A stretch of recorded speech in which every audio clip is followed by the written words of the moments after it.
Bonjour à chacun et chacune. Ravie ce matin de poursuivre autour du libre choix, de la responsabilité au travail, de comment être le plus acteur possible de sa vie et de ses engagements.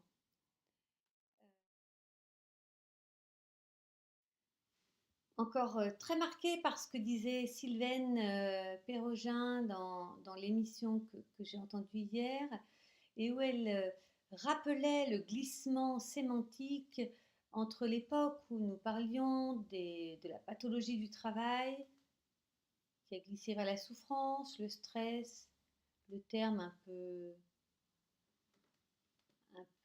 comment dire, abstrait de risques psychosociaux, pour basculer vers la qualité de vie au travail, le bien-être et le bonheur au travail. Tous ces termes avec l'intention, d'une certaine façon, et en particulier en tant qu'intervenant, de soutenir un travail ensemble qui soit le plus réjouissant possible pour les individus, le plus satisfaisant pour les collectifs et les relations, et à la fois le plus efficace dans le travail ensemble et vers le but commun dans lequel chacun est engagé dans une structure donnée. Et en même temps, quand j'entends qualité de vie au travail, bien-être au travail, bonheur au travail, il y a vraiment quelque chose chez moi qui se serre et je me raconte qu'il y a une injonction à être heureux, une injonction à être positif au travail.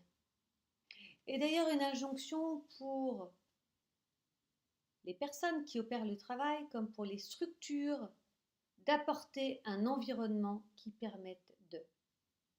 Et moi, je ne suis pas sûre qu'avoir des fontaines de chocolat, un baby-foot ou de la relaxation, ça contribue à une satisfaction et une estime de soi qui soit favorable à la santé. Je crois que voilà, ça peut apporter des moments de détente et de plaisir, mais ça chante pour moi la nécessité d'aller parler du travail. Je crois que ce que ça sert chez moi, c'est aussi la question de la liberté. J'aime prendre ma responsabilité de dire oui, de dire non, de rester, de partir. Et c'est pas forcément facile. Je me souviens dans la structure dans laquelle je travaillais avant, quand plusieurs de mes collègues ont démissionné, et elles me disaient mais vas-y, pars, pars, pars. Et moi je savais pourquoi je restais. Et du coup rester, tant que je sais pourquoi je reste, tant que ça a du sens pour moi, tant que j'use de ma liberté, c'est complètement ok. Je crois que ce qui était vertical chez moi à ce moment-là, c'était la responsabilité du choix que je faisais. Et je le faisais pour des raisons de sécurité financière, pour des raisons d'autonomie ou d'espace d'autonomie que je m'étais créé dans cette structure-là, à ce moment-là, avec cette équipe-là et ce manager-là. J'ai rencontré ce matin quelqu'un qui me disait, j'ai dû m'arrêter, je me suis arrêtée pendant 2 mois. J'étais épuisée, épuisée, épuisée. Et quand je suis rentrée, si j'ai bien entendu, son DG lui a dit, ouais, vraiment je suis désolée parce que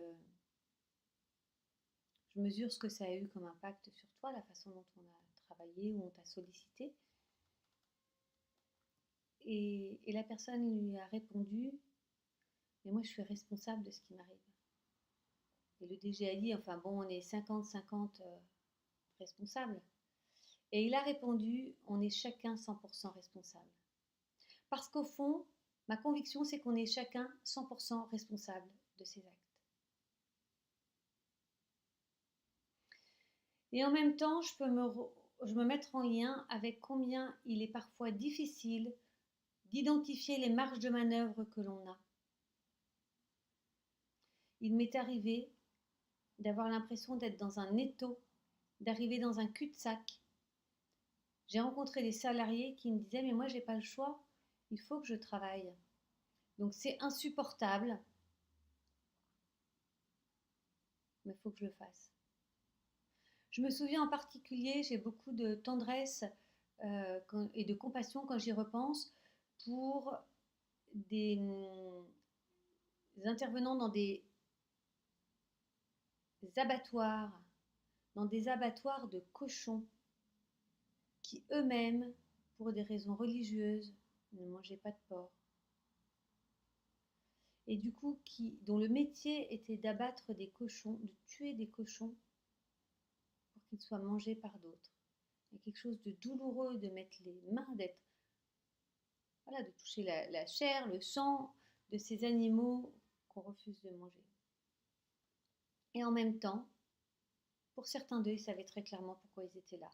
Et ils faisaient aussi des choix pour se donner les moyens, peut-être ultérieurement, de changer de travail.